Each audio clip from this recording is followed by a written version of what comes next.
Wow! Ça fait longtemps que j'ai eu l'occasion de venir à l'Église de Repentigny. Donc, me voici ce matin. Bien sûr, j'ai une mission particulière aujourd'hui, mais avant de vous en parler, j'aimerais... je constate qu'il y a beaucoup de nouveaux visages, du moins des visages que je ne connais pas. C'est peut-être des visiteurs ou des gens qui se sont joints. Est-ce qu'il y en a que c'est la première fois qu'ils sont ici ce matin, qui visitent pour la première fois ou... Oui, bien, bienvenue, bienvenue. Vous habitez loin en plus, vous avez fait... OK, bien, il fait beau aujourd'hui. Peut-être en grosse tempête de neige, ça serait plus dur, mais on est correct. Il nous reste encore une couple de mois, j'espère bien. Est-ce qu'il y en a d'autres qui nous visitent ce matin? Ou... Moi, je suis un visiteur en passant, là, fait que soyez pas gênés. Là. Moi aussi, je suis un visiteur. Bon, alors voilà, écoutez, ce matin, j'ai une mission, en fait, pour ceux qui ne me connaissent pas, disons que mon parcours comme tel au niveau des églises, j'ai été dans la pastorale pendant 27 ans comme pasteur de 2 églises en particulier dans mon parcours. Et depuis à peu près 7 ans, je travaille maintenant avec Sembec. Vous avez entendu tantôt cours Sembec. Alors, moi, je travaille avec Sembec. En fait, mon ministère, je suis un ambassadeur maintenant, puis j'aide Sembec au développement de leurs projets, puis d'aller chercher des fonds pour eux. Et depuis à peu près, ça va faire 1 an, là, au mois de septembre, la fondation Sembec maintenant. Sembec, c'est le séminaire, c'est-à-dire l'école qui forme des étudiants, qui offre des cours de théologie. L'objectif, c'est de former des ouvriers. Sûrement que vous devez être bien informés, parce que là, j'aperçois Gabriel là, qui arrive tranquillement. Et je l'ai vu en quelque part dans un bureau de Sembec. Je ne vois pas Yannick non plus, mais... Ah, Yannick est là, OK. Alors, Yannick, un des monuments de l'Église de Repentigny au niveau Sembec. Puis, depuis 1 an maintenant, je travaille avec la Fondation. La Fondation m'a demandé d'être ambassadeur. Sembec forme, la Fondation donne pour la formation. L'objectif, c'est d'aider ceux qui sont dans le ministère ou qui aspirent dans le ministère ou qui veulent étudier théologiquement, se former pour servir dans leur Église. C'est de les aider en donnant des bourses qui leur permettent d'étudier puis d'accélérer leurs études. À titre d'exemple, moi, ça m'a pris à peu près une dizaine d'années pour aller chercher mon diplôme de bac à Sembec. 10 ans, peut-être plus même. J'ai commencé dans le ministère, j'avais 3-4 cours Sembec. Et là, au fil du temps, j'ai fait des études. L'Église où j'étais me libérait pour me permettre d'étudier. Alors, je suis arrivé comme ça à compléter mes études, mais la Fondation a voulu encourager justement pour permettre à des étudiants de pouvoir se développer. Alors, ce matin, je vais vous en parler. La première, il va y avoir 3 parties. La première partie, on va parler de la Fondation parce que c'est un des buts. C'est important d'être sensibilisé là-dessus. Vous allez comprendre pourquoi, du moins je l'espère, c'est ma mission de vous le communiquer. On va regarder un petit passage biblique avec 3 mots clés qui viennent du Seigneur Jésus. Et on va compléter aussi avec un passage qui nous encourage à nous impliquer et à servir dans notre Église locale. Dans un premier temps, pour introduire cette première partie, nous allons avoir une vidéo. Assurez-vous que le son est déjà au maximum, que ça part bien. Ça prend 4 minutes à peu près. Et après la vidéo, je vous reviens et je vous explique de quoi il s'agit exactement. C'est parti.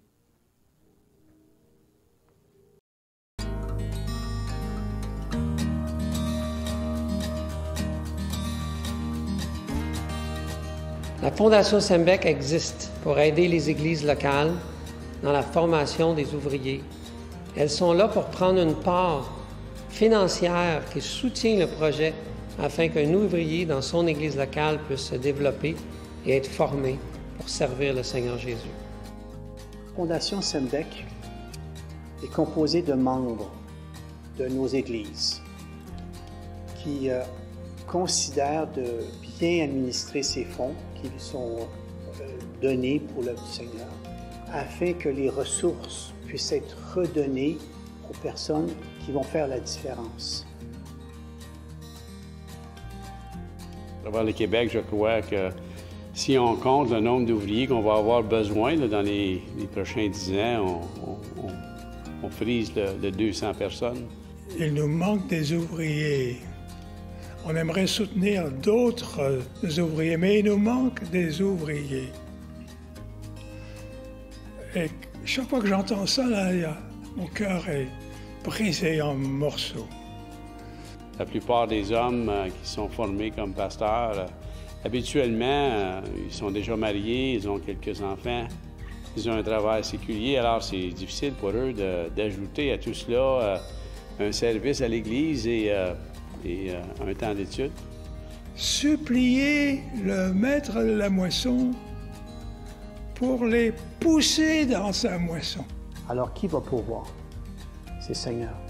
Parce que lorsque le Seigneur appelle, il pourvoit. Lorsque Dieu ordonne, il donne. Donc, c'est là qu'est commencé l'idée de donner des bourses d'études.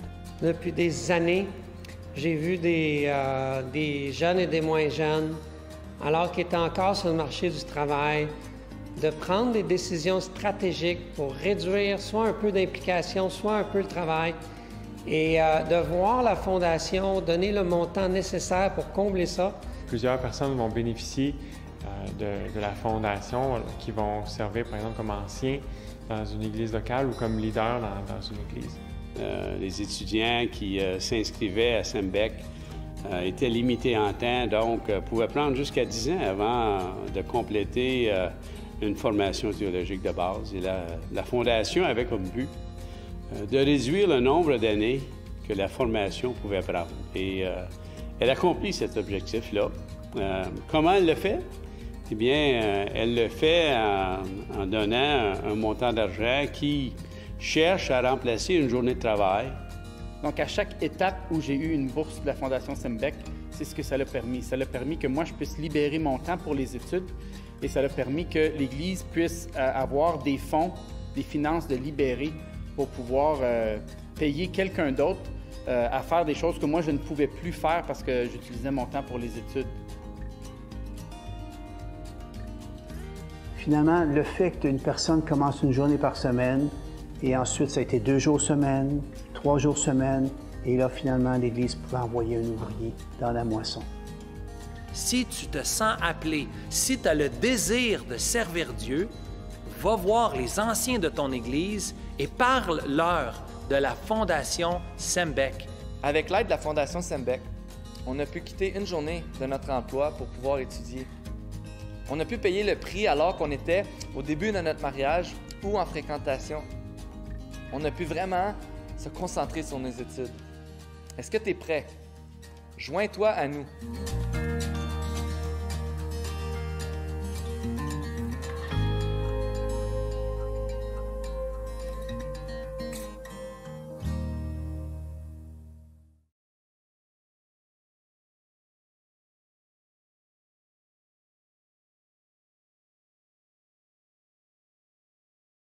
Oui, Yannick a prêté sa voix même.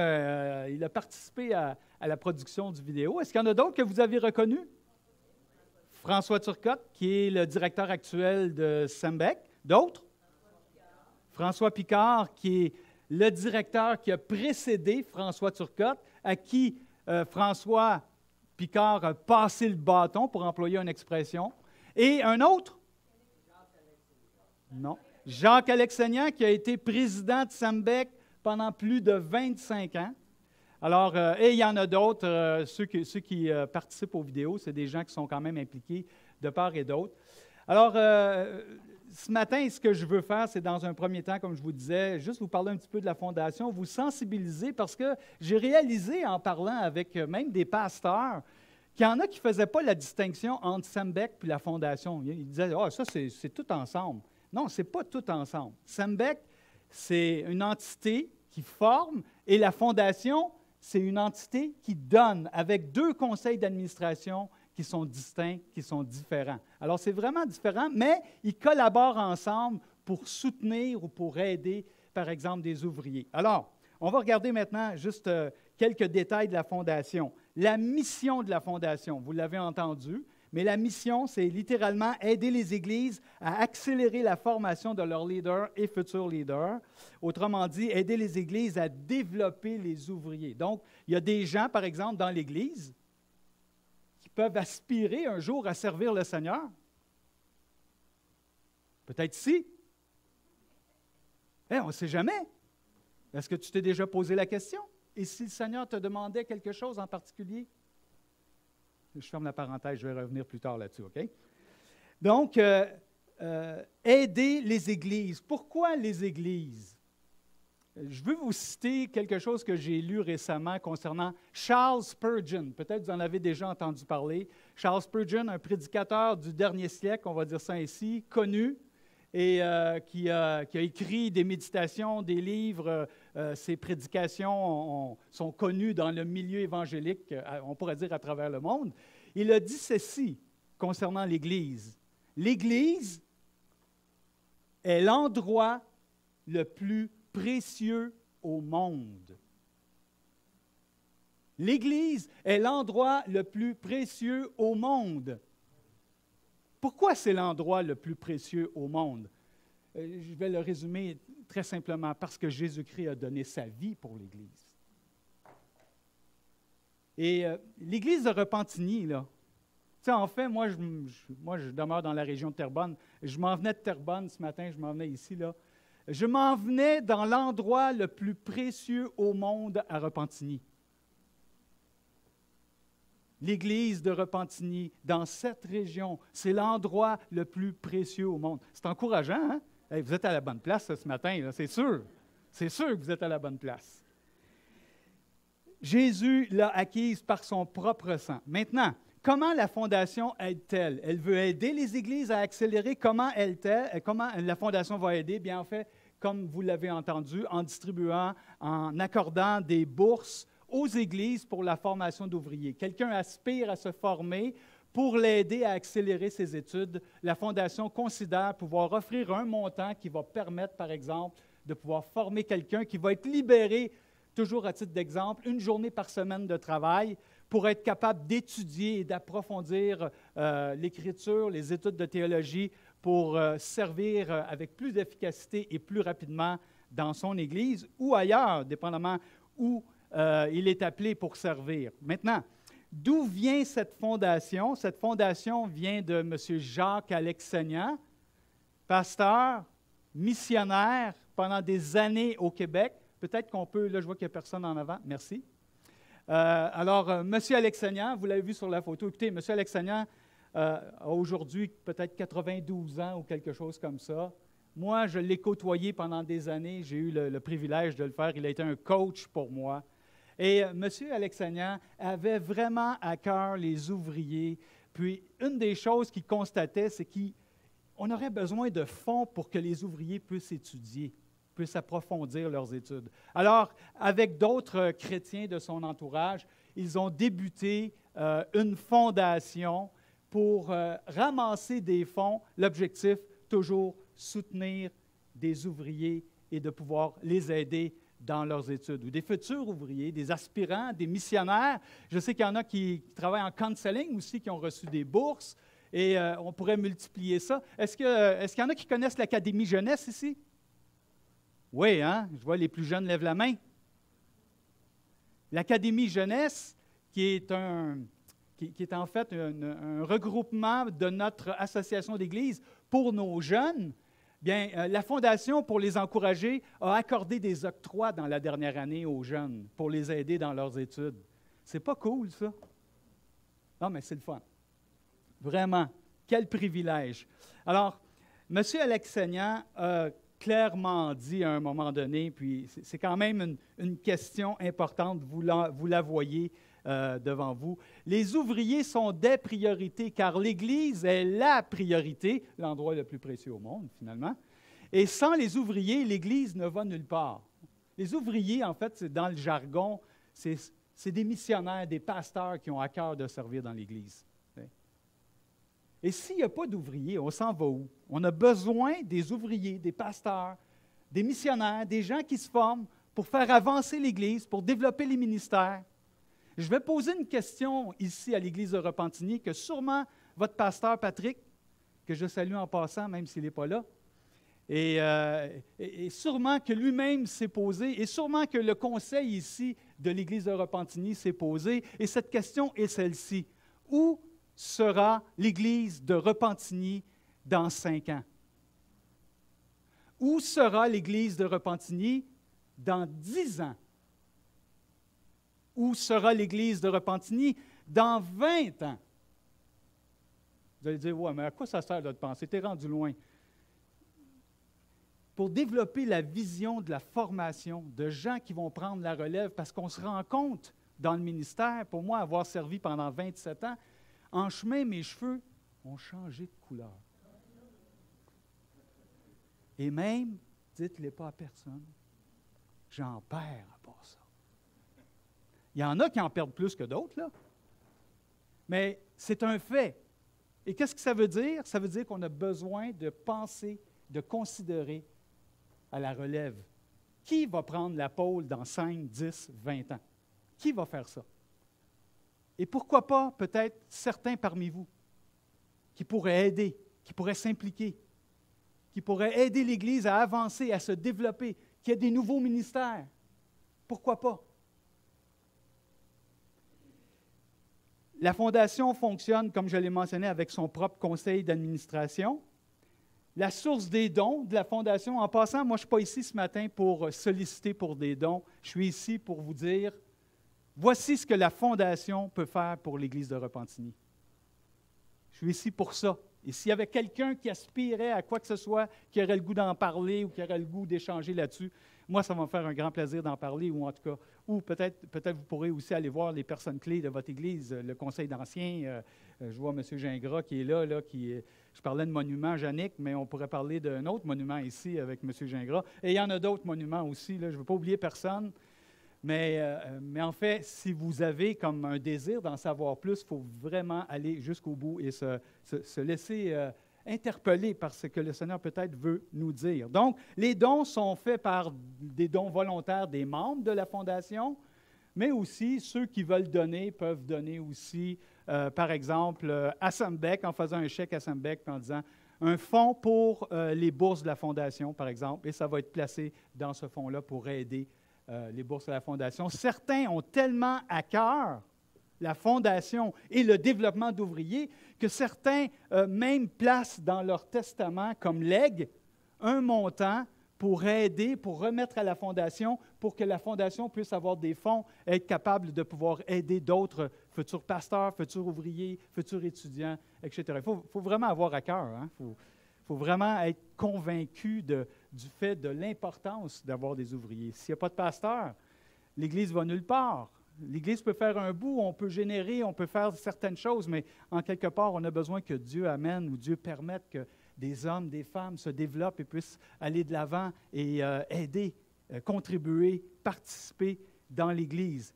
Maintenant, les montants distribués. Les montants distribués, merci. Les montants distribués, depuis 2003, plus de 1 200 000. Hey, ça commence à faire de l'argent, ça. Au cours des 18 dernières années, depuis 2003 ou à peu près, 1 200 000 a été remis en bourse, mes amis. Moi, ça m'impressionne énormément. J'étais dans une église récemment où eux, dans leur développement d'ouvriers, dans leur développement d'étudiants, de pasteurs et tout ça, ils ont reçu jusqu'à 120 000 $. Et de ça, des pasteurs se sont développés. Et à la dernière collation des grades, par exemple, il y en avait dans cette dernière collation des étudiants qui recevaient son diplôme et qui était maintenant engagé dans le ministère de l'Église. Une autre église que j'étais aussi il n'y a pas longtemps, 100 000 $. Une autre église, 74 000 $. Une autre église, 10 000 $. Une autre église. Et ça va selon les besoins et selon les opportunités. Et je imaginez qu'on enlève 1 200 000 de l'œuvre de Dieu dans les 18 dernières années. Et quand je pense à ça, ça m'impressionne. Ça m'impressionne de voir des jeunes qui ont à cœur, puis qui veulent étudier, qui veulent avancer dans la foi, puis qui veulent grandir, puis qui veulent servir dans l'Église. Ça m'impressionne. Ça m'impressionne de voir les pasteurs actuellement qui sont engagés, qui sont impliqués. Ça m'impressionne de voir les profs qui sont en train d'enseigner ou d'aider, comme j'ai entendu tantôt, vous allez avoir un cours sur le Dieu trinitaire avec Norton. Bon, les gars, ils ont étudié, ils ont sué fort pour être capables de communiquer la justesse au niveau doctrinal et tout ça. Ça m'impressionne. Ça m'impressionne de vous voir ici ce matin, assis. Vous êtes venus, vous vous êtes déplacés parce que vous avez jugé que c'était important d'être à votre église ce matin. Ça m'impressionne. Mais ce qui m'impressionne aussi, c'est tous ces donateurs qui ont donné et qui permettent à l'œuvre de Dieu de continuer et d'aller de l'avant. Et qui sait, dans 5 ans, dans 10 ans, dans 20 ans, qu'est-ce qui va arriver avec l'Église de Repentigny? Ce serait extraordinaire qu'elle soit une pépinière de nouveaux étudiants, d'ouvriers qui se développent, qui ont à cœur l'œuvre de Dieu. En entrant ce matin, je parlais avec 2-3 personnes. On parlait de la pénurie de gens suite à la COVID. Avez-vous remarqué ça, vous autres? Mon ami, l'autre jour, je vais aller me chercher un café chez Tim Hortons. Il est 2 heures l'après-midi. Le Tim Hortons est fermé. Bien, voyons donc. Tim Hortons fermé, ça ne se peut pas. C'est ouvert avec 24 heures ou presque. Hey? Une pénurie parmi les profs, on entend là. On cherche des profs partout. Une pénurie dans les hôpitaux, les préposés. On a débloqué des budgets incroyables pour être capable de pouvoir subvenir aux besoins. Une pénurie de médecins, on n'a pas de médecins de famille. Une pénurie de ci, une pénurie de ça. On multiplie les pénuries, puis on se rend compte, oh là là, ça endommage la société. Hein? Mais imaginez une pénurie d'ouvriers. On a besoin des pasteurs, on a besoin des ouvriers. Puis c'est pour ça que ce matin, il faut se laisser interpeller par cela, même si je n'ai pas ouvert encore, en tout cas du moins, il me reste encore un peu de temps, là, mais je n'ai pas ouvert encore un texte officiellement pour vous le communiquer. Là. Mais on se laisse interpeller ce matin par le besoin qu'il y a. 1 200 000 distribués qui ont formé des pasteurs, des ouvriers. Plus de 70 boursiers ont reçu des octrois, des bourses par l'intermédiaire de leur Église. Et la plupart sont toujours dans le ministère aujourd'hui. La collation des grades en 2021, il y a eu 2 implanteurs qui ont été formés. C'est quoi son prénom déjà? J'oublie son prénom, mais Tessier à Belleuil. Stéphane Tessier à Belleuil a terminé ses études. Et il est implanteur, il est pasteur dans une nouvelle église là-bas depuis quelques années. Ils ont commencé. Et l'an passé aussi, Quentin Bernard aussi, qui a terminé ses études, a débuté une œuvre dans Hochelaga Maisonneuve. Ces gars-là ont étudié, ils ont décidé de se consacrer pour servir le Seigneur et la Fondation a backé leurs études pour les aider à aller plus vite et à pouvoir servir le Seigneur dès que possible. Imaginez qu'il n'y aurait pas de pasteur à Repentigny. Et là, vous aimeriez en avoir, mais vous manquez de fonds, puis vous aimeriez que la Fondation vous aide. La Fondation aimerait vous aider dans ce genre de choses-là. Et c'est pour ça que c'est si important. Alors, on comprend finalement que le plus grand besoin ou le besoin actuel, c'est certainement la relève. C'est un grand besoin. La pénurie, ou du moins le développement, avoir des nouveaux ouvriers, des nouvelles personnes, ça, c'est un grand besoin. La relève, un besoin accru de relève. J'ai une petite statistique que j'ai retirée de l'ABEC, de l'Association de nos églises, qui a été présentée, je pense, dans un congrès en 2019 ou 2020, quelque chose comme ça. Vous l'avez dans le prochain slide. D'ici 2024, 50% de nos pasteurs seront à la retraite. Oh là là, ça frappe, hein? Par contre, on a doublé nos ouvriers de 20 à 30 ans. Eh, c'est bon. Ça veut dire qu'il y a un travail qui se fait. Et ça veut dire que la Fondation aussi peut aider à développer des nouveaux ouvriers. Mais je pense que 60% de nos pasteurs ont 50 ans et plus. Alors, voyez-vous le profil? Où serez-vous dans 20 ans? Et c'est pour ça qu'il faut y penser, il faut y réfléchir. Développer notre propre vision, permettre que vraiment le Seigneur puisse pourvoir. Le besoin est toujours aussi grand aujourd'hui, comme il l'a été même du temps de Jésus dans la génération actuelle. Peut-être vous connaissez Don Carson.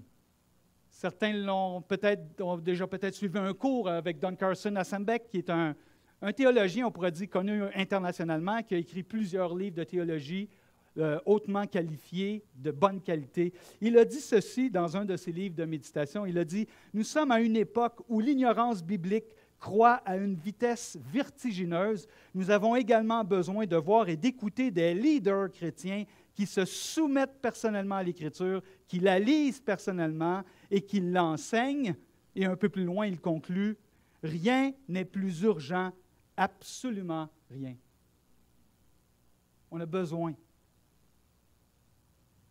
On a besoin. C'est un grand besoin. Comment puis-je répondre à ce besoin maintenant? Comment puis-je aider? Qu'est-ce que tu pourrais faire pour aider? Si on est conscient du besoin ce matin, là, qu'est-ce que je pourrais faire pour aider? Est-ce que je peux faire quelque chose? Alors, j'aimerais qu'on puisse survoler rapidement Matthieu chapitre 9, à partir du verset 36. Regardez la réponse de Jésus de ce que je peux faire en 3 mots. En tout cas, on va tenter de trouver des applications pour nous aujourd'hui, en 2022. Mais dans Matthieu 9, 36, je veux souligner 3 mots pour résumer ce que Jésus nous commande de faire, ce qu'il nous demande. Alors, au verset 35, le contexte, Jésus parcourt les villes et villages, il prêche l'Évangile, il rencontre toutes sortes de gens. Et au verset 36, il est dit ceci, « Voyant la foule, il fut ému de compassion pour elle, parce qu'elle était languissante et abattue comme des brebis qui n'ont point de berger. » Jésus regarde la foule et il constate le grand besoin. Il voit la foule, puis il dit, c'est comme des brebis qui n'ont pas de berger. Peut-être qu'ils souffrent, peut-être qu'ils vivent des problèmes, peut-être qu'ils n'ont pas de solution. Et sa réaction, c'est quoi? La compassion. Sûrement que vous avez déjà entendu cela par votre pasteur ou vos enseignants ici, mais pourquoi pas apprendre à voir les autres comme Jésus les voit? Comment Jésus voyait les autres? On peut sortir quelques passages où on voit comment Jésus réagit vis-à-vis les autres. Mais dans celui-ci, en tout cas, il est clair que la vision de la foule, la vision du grand besoin de la foule, le remplit de compassion. Comment puis-je réagir? Seigneur, enseigne-moi à voir les autres comme toi tu les vois. Compassion. Voyant la foule, compassion. Verset 37, « Alors il dit à ses disciples, « La moisson est grande, mais il y a peu d'ouvriers. Priez donc le maître de la moisson d'envoyer des ouvriers dans la moisson. » Jésus constate avec compassion le grand besoin. Il se tourne vers ses disciples et il leur dit, « Les gars, priez le maître de la moisson. Intercédez. Suppliez même. Supplication. Faites des supplications. Demandez au Seigneur qui envoie des ouvriers dans la moisson. » C'est une prière super importante dans la parole de Dieu. Et vous savez, ça peut se faire en Église aussi.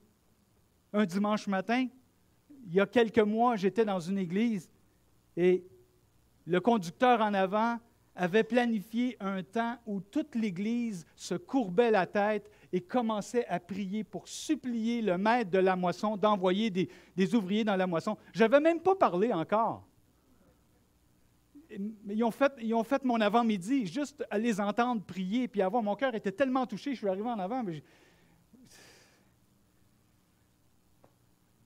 moi, j'ai été pasteur pendant 27 ans. Je n'ai jamais pensé faire ça un dimanche matin, une célébration. Oui, le mercredi soir, une réunion de prière, un petit groupe, un foyer, dépendamment comment vous appelez ça, une cellule ou une rencontre, peu importe. Oui, on peut prier, on peut prendre ces sujets-là et prier. Mais le faire un dimanche matin et de voir tout le monde la tête courbée en train de prier, Jésus, on a besoin d'ouvriers.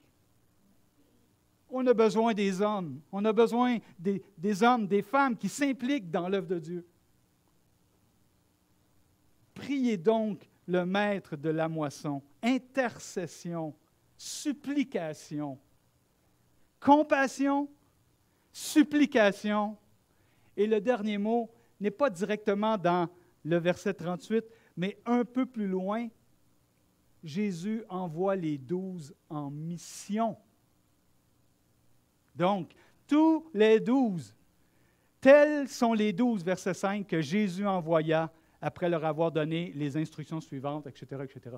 Alors, ce que je suis en train de dire, c'est que le Seigneur demande de supplier. Supplier, le mot peut être traduit par supplier quand tu regardes dans la langue originale. Le mot peut être traduit prier, supplier, là. Supplier, comme M. Alex Seigneur. M. Alex Seigneur, vous l'avez vu tantôt à 90 quelques années, en train de dire que son cœur est en morceaux quand il se rend compte du besoin. Puis le Seigneur dit de supplier le maître de la moisson. Supplication. Mais savez-vous ce que ça implique, le fait de supplier le maître de la moisson? Je suis en train de vous oublier, vous autres. Savez-vous ce que ça implique? Ça implique que si tu pries, sois prêt à faire partie de la réponse. Si tu pries, soyez prêts à faire partie de la réponse. Qui sait comment le Seigneur peut vous utiliser? Qui sait? Quelle part pourrais-tu prendre dans l'œuvre de Dieu? Quelle part pourrais-tu prendre? Tu sais, peut-être qu'il y en a qui disent, OK, moi, là, je ne suis pas appelé à être un évangéliste, je ne suis pas un missionnaire, je ne serai pas un pasteur, ce n'est pas mon don, je le sais. Fait que, donc, à qui tu parles exactement? Je parle à toi, encore une fois, parce que quelle part peux-tu prendre? Peut-être que tu ne seras pas missionnaire, peut-être que tu ne seras pas pasteur, mais qu'est-ce que tu peux faire? Quelle part peux-tu prendre dans l'œuvre de Dieu pour faire avancer l'Église dans l'œuvre de Dieu? En l'occurrence, ton Église locale ici, dans l'œuvre de Dieu, quelle part peux-tu prendre pour la faire avancer? C'est une bonne question à se poser, parce que si je veux faire partie de la réponse, il faut que je sois prêt à m'examiner moi-même et à voir qu'est-ce que je pourrais bien faire. Comment le Seigneur pourrait-il bien m'utiliser? Laissez-moi vous dire comment le processus s'est fait pour moi, très rapidement. Je me suis converti à l'âge de 20 ans. À cet âge-là, moi et la belle blonde assise là-bas, qui est ma femme, depuis plusieurs années, nous, on chantait dans les brasseries quand on s'est convertis. On a chanté à la ripaille qui a été démolie, je pense. On a chanté à la ripaille à Repentigny. Jeudi, vendredi, samedi soir, j'étais au cégep. Puis, c'était une bonne paye, c'était bien le fun. Puis, des fois, il y en a qui nous payaient des lunchs, ou une bière, ou des choses comme ça. C'était le fun. Mais à un moment donné, après avoir découvert la beauté du message de l'Évangile, on s'est dit, nous autres, on était attirés, on aimerait ça chanter pour le Seigneur. Tu sais? On aimerait ça chanter pour le Seigneur. Alors, on a commencé à chanter pour le Seigneur. Puis à un moment donné, celui qui nous avait parlé de l'Évangile, là, aujourd'hui, on ne voit plus ça, là, ce que je vais vous raconter. Là, vous allez dire, il est vieux, en titi, ce gars-là. Là.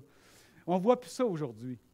Mais celui qui nous avait présenté l'Évangile nous a demandé, est-ce que vous viendriez chanter au métro Châteaubriand à Montréal? Notre église locale n'était pas loin de là. Est-ce que vous viendriez chanter? Bon, on a dit, ben oui.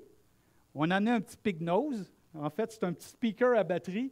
On pluguait un micro, on pluguait une guitare, on avait un petit speaker, puis on chantait « Un seul chemin, une seule vérité, une seule vie, Jésus-Christ ». On chantait ça de tout cœur. Puis là, il y avait quelqu'un qui présentait l'Évangile, un évangéliste, on va dire ça comme ça, quelqu'un qui aime et qui avait le talent de communiquer l'Évangile. Il parlait, puis les gens attendaient l'autobus. C'était un dimanche soir, c'est long à Montréal, les autobus, c'est dans le temps en tout cas. Les gens attendaient l'autobus, des fois 20 minutes, une demi-heure. En tout cas, ils nous attendaient tout ce temps-là. Puis on avait une petite équipe qui distribuait des tracts, qui parlait de Jésus, de l'amour de Jésus, de l'Évangile, puis tout ça. Puis le chauffeur, à un moment donné, il nous voyait régulièrement. Il était tellement habitué de nous voir qu'il savait que l'évangéliste, il terminait son speech toujours en disant « Plusieurs chemins mènent à Montréal, mais un seul chemin mène au ciel, Jésus. » Puis là, nous autres, on prenait la guitare, « Un seul chemin, une seule vérité. » Puis là, le chauffeur faisait un grand sourire, il fermait les portes, puis il s'en allait. Écoutez, on a pu faire ça, entre autres, à un moment donné. On avait un policier qui, lui, nous trouvait drôle. Fait que c'était le fun de l'avoir pas trop loin de nous. Il avait son uniforme, tu sais.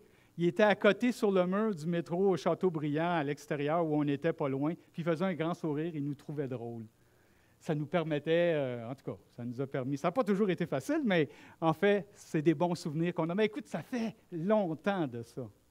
Aujourd'hui, je ne sais pas ce qui arriverait si on ferait ça à Montréal. Tu sais. Mais en tout cas, ça, c'est une chose. Attirer. On veut servir. Tu sais une chose? Comment je peux être en mesure de servir le Seigneur? Alfred Kuhn a dit que la disposition essentielle pour trouver son ministère dans l'Église locale, c'est la disponibilité. Si je ne suis pas disponible, comment Dieu peut m'utiliser dans les dons qu'il m'a donnés? Puis tu en as au moins un, hein? C'est ce que la Bible dit. On va y revenir bientôt. Mais juste pour vous dire, comment Dieu peut t'utiliser si tu n'es pas disponible? Alors, est-ce qu'on est disponible? Deuxième chose, à un moment donné aussi, j'avais vraiment à cœur le ministère, mais j'étais surtout musical. Puis à un moment donné, j'ai travaillé comme aide infirmier, comme préposé dans un hôpital. Je vous l'avais raconté, je pense, il y a 2-3 ans ici, mais pour le bénéfice de ceux qui ne l'ont jamais entendu, je vais raccourcir tout ça. Mais je travaillais dans le département des prolongés en neurochirurgie. C'était des cas de neuro qui n'étaient pas récupérables finalement. Il y avait un jeune homme de 24 ans qui était là, qui avait eu un accident de voiture. Il roulait en voiture, il était assis au centre de la voiture en avant, et ils ont manqué un tournant. La voiture a capoté dans le ravin. Le toit est arrivé sur une grosse roche. Il s'est fracturé le cou, et il m'avait raconté qu'il avait senti se perdre l'usage de ses jambes progressivement, puis monter, jusqu'à peu près ici. Et finalement, pour aller au plus vite, la seule chose qu'il pouvait faire, il était maintenant alité à l'hôpital pour toujours. Il avait 24 ans. La seule chose qu'il pouvait faire, c'était ça avec ses mains. On mettait sa comment tu appelles ça, non? La manette de télévision, là. On mettait du ruban autour, puis il changeait ses postes de télévision comme ça. Il y avait une trachéo, puis pour nous parler, il devait bloquer sa trachéo pour que l'air puisse sortir. On prenait soin de lui à tous les niveaux. Donc, c'était pas facile. Moi, j'avais 20, 21 ans dans ce temps-là, ou à peu près. Puis à un moment donné, il me dit, « Hey, Sylvain, il dit, tu prendrais-tu un gant disposable? » Il y avait des gants disposables, comme vous connaissez. « Tu me gratterais-tu sur la tête? » Et moi, j'étais un peu surpris. J'ai dit, « OK. » J'ai pris le gant disposable, je l'ai mis, puis là, j'y ai gratté la tête comme ça. Il n'est pas capable de se gratter. La seule chose qu'il peut faire, c'est ça, là, tu sais. Puis là, quand je suis sorti de la chambre, là, ça tournait dans ma tête. Puis là, je me souviens d'avoir cette réflexion-là devant le Seigneur, et de dire, « Hey, moi, j'ai 2 bras, j'ai 2 jambes, je veux servir le Seigneur. » Parce qu'il y a une journée, tu sautes, tu cours, tu marches, tout va bien. 1 minute après ou le lendemain, c'est terminé. Tu ne marcheras plus, tu ne courras plus, tu ne pourras plus rien faire. Alors, je me disais, j'ai cette bénédiction d'avoir encore mes bras, mes jambes, de pouvoir courir, marcher. Moi, je veux servir le Seigneur. Et ça a été comme le prélude. Encore, je veux servir, je veux être disponible. OK, Seigneur, je veux être disponible. Troisième chose, à un moment donné, je me retrouve quelques années plus tard dans une conférence qui parlait des pasteurs. Puis, c'était John MacArthur qui était invité là, pour ceux qui le connaissent, qui est un autre pasteur qui a écrit beaucoup de livres, très populaire aujourd'hui. Mais bref, il était là pour la conférence. Il y avait un atelier pour les anciens, qu'on appelle ceux qui aspirent comme pasteurs. Et moi, je voulais aller dans le ministère. Moi, là, let's go. Ouais, là, j'étais primé, tu sais. Je m'en vais dans cet atelier-là, je m'assois, j'écoute ce que le gars est en train de dire en avant. Puis progressivement, ma balloune a commencé à dégonfler, tu sais. Puis là, je me rappelle, à la fin de l'atelier, je suis retourné dans la grande salle. Le prédicateur invité était là, était en train de faire une explication. Puis moi, je me disais dans ma tête, oublie ça le ministère. Oublie ça le ministère. Puis je me rappelle d'avoir fait cette prière. J'ai dit, Seigneur, je ne suis pas digne, mais si tu veux de moi, je suis disponible. Peut-être quelqu'un ici dit, je ne suis pas digne. Qui sait ce que Dieu peut faire avec toi? Rends-toi disponible. Tu sais, quand tu as un job à temps partiel, tu n'as pas de place à tremplin, là. Aujourd'hui, c'est rendu quasiment rare, là, mais dans le temps, là, sais, tu recevais un appel, tu dis « Oh, enfin, je peux aller travailler. Je suis disponible. Peu importe quand il m'appelle. Est-ce que je peux faire cette application pour moi-même? Est-ce que tu es disponible? Est-ce que tu es prêt à être disponible et à dire « Seigneur, où tu me veux, moi, exactement? » Et j'aimerais poursuivre avec un deuxième passage dans 2 Timothée 1, 6. Je vous invite à tourner. Le contexte, c'est Paul qui est à la fin de sa vie, il est en prison et tout se dessine pour dire que Paul ne retrouvera pas la liberté, même il est probablement condamné à mort à ce moment-là. Il le sait et il veut donner ses dernières recommandations à Timothée. Timothée, c'est comme son protégé. Paul est son coach dans notre langage d'aujourd'hui, on dirait, c'est-à-dire qu'il aide Timothée. Timothée est comme un étudiant de la relève et Paul est son coach. Il a été missionnaire avec Paul. Ils ont été, comme on dit dans l'expression de la Bible, compagnons d'œuvre. Ils ont servi ensemble. Et là, Paul écrit une lettre. Il y a 25 commandements dans cette lettre ou recommandations. Et j'aimerais conclure avec deux encouragements que Paul donne. On dit des commandements parce qu'il y a beaucoup d'impératifs, mais c'est des encouragements que Paul est en train de donner à Timothée. Et il y en a 2 en particulier pour conclure avec ce qu'on a vu jusqu'à maintenant, ce matin. Et le premier se trouve dans 2 Timothée 1, 6. Alors, si vous avez vos Bibles, vous pouvez tourner avec moi, quoique ils sont rapides en haut, hein? Ils sont là, ils sont tous là. 2 Timothée 1, 6.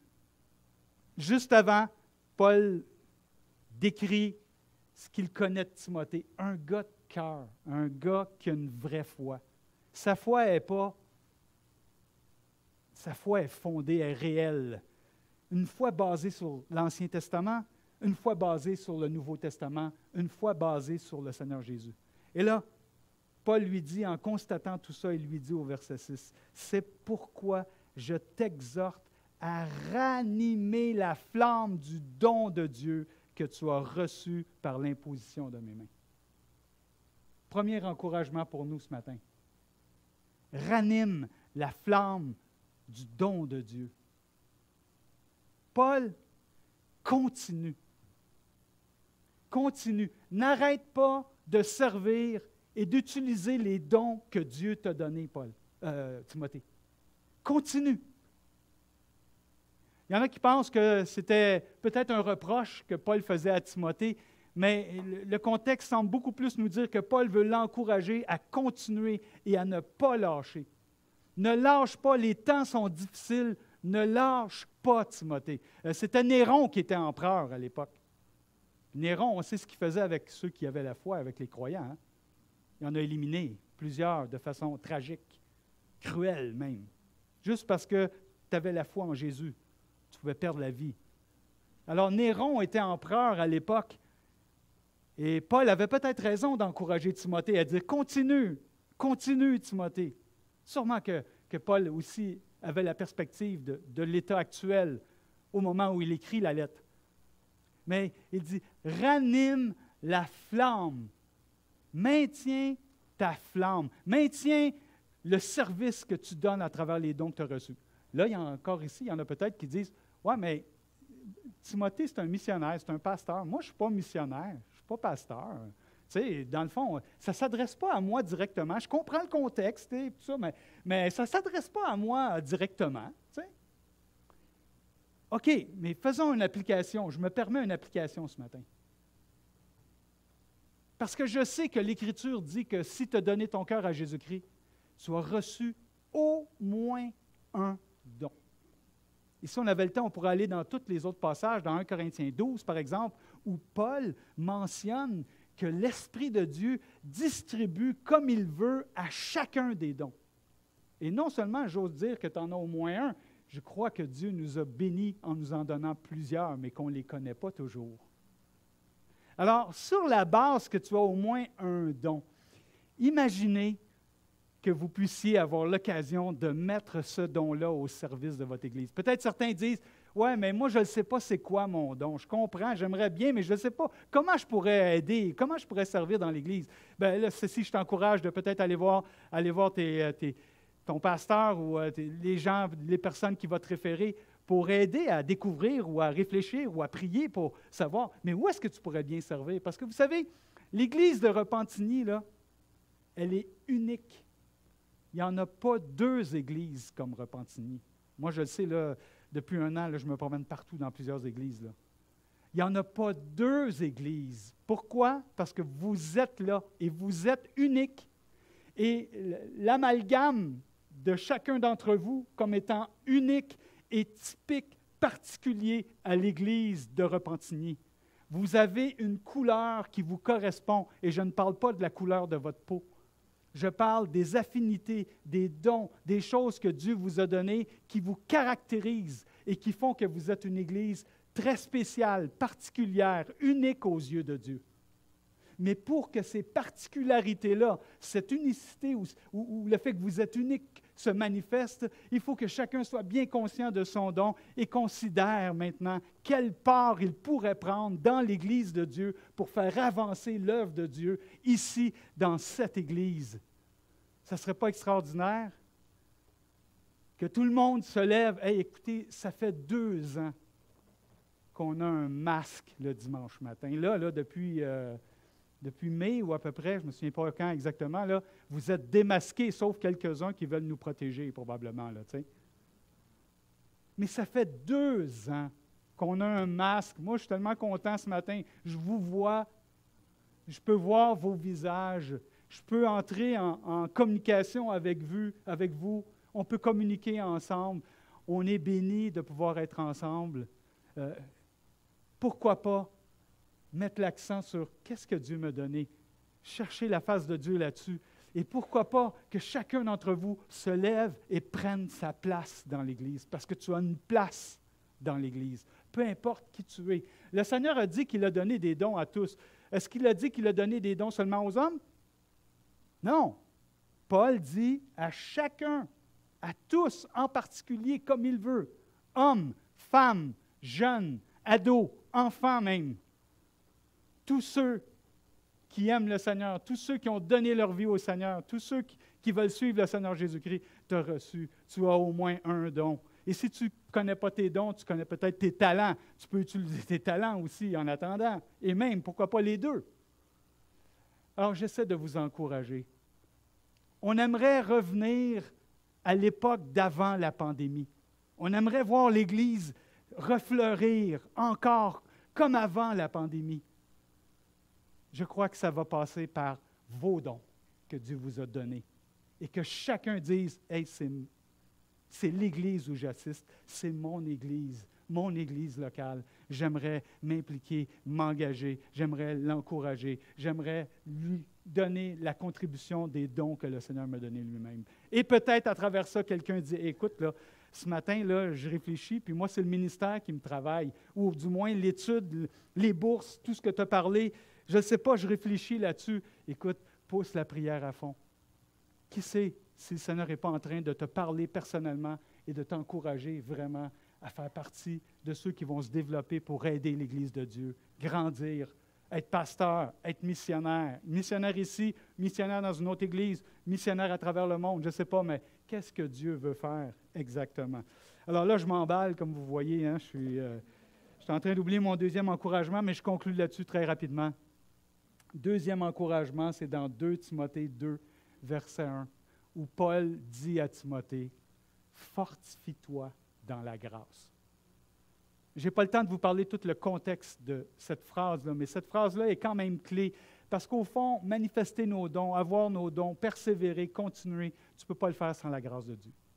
Tu as besoin de la grâce de Dieu. La grâce de Dieu, c'est quoi? C'est Dieu qui va te soutenir, c'est Dieu qui va t'aider dans les difficultés, c'est Dieu qui va te préserver, t'entourer. Tu sais. Voici une prière que le Seigneur ne répondra jamais, ne te dira jamais oui, ne t'accordera pas. Seigneur, permets que je n'ai aucune épreuve. Voici la réponse. C'est non. Tu vas avoir des épreuves, mais je vais t'aider. Je vais être avec toi. L'apôtre Paul a dit dans un autre contexte, « Ma grâce te suffit car ta puissance s'accomplit dans ma faiblesse, dans le service de Dieu, dans le ministère, dans la manifestation des dons, tu as besoin de la grâce de Dieu. Alors, je n'en dis pas plus. Peut-être que je continuerai dans 2 semaines, parce qu'il paraît que je vais revenir dans 2 semaines. Pendant que les autres vont être au camp, il va y avoir un super camp. J'aimerais vous dire, ceux qui restent ici, on va avoir un super dimanche matin aussi. Et nous aussi, on va se délecter, puis on va s'encourager les uns les autres. Alors, je vais conclure de cette façon. Que Dieu vous bénisse, que Dieu vous mette à cœur ce qu'il a à cœur pour vous, que vous puissiez être sensibles, ouvrir grand les oreilles, non seulement ceux-là, mais les oreilles du cœur, et de laisser la voix de Dieu parler, peut-être vous encourager, vous emmener plus loin et vous faire grandir. Parce que vous savez, il va revenir. Il va revenir. Tu sais, on dirait que ça brasse, ça va mal partout, là. Le Seigneur n'a pas perdu le contrôle. Il est toujours le chef de l'Église. Il a toujours une vision, il a toujours une direction, il a un plan au temps marqué. Il est venu une première fois et au temps marqué, il va revenir. Alors, c'est notre encouragement. Alors, ne perdez pas courage, mais allez-y, foncez, allez de l'avant, que le Seigneur puisse vous bénir. J'ajoute une dernière parenthèse. La belle blonde là-bas là, qui est avec moi, on lui a demandé, je dis bien, on lui a demandé d'amener ses cartes de souhait. Elle a des cartes de souhait. Peut-être que certains d'entre vous seraient intéressés à regarder ce qu'elle fait, ses œuvres et tout ça. Allez la voir, elle est super sympathique. Moi, ça fait des années que, à tous les matins, c'est toujours la même chose. Donc, que Dieu vous bénisse, l'Église de Repentigny, et au plaisir de vous voir bientôt.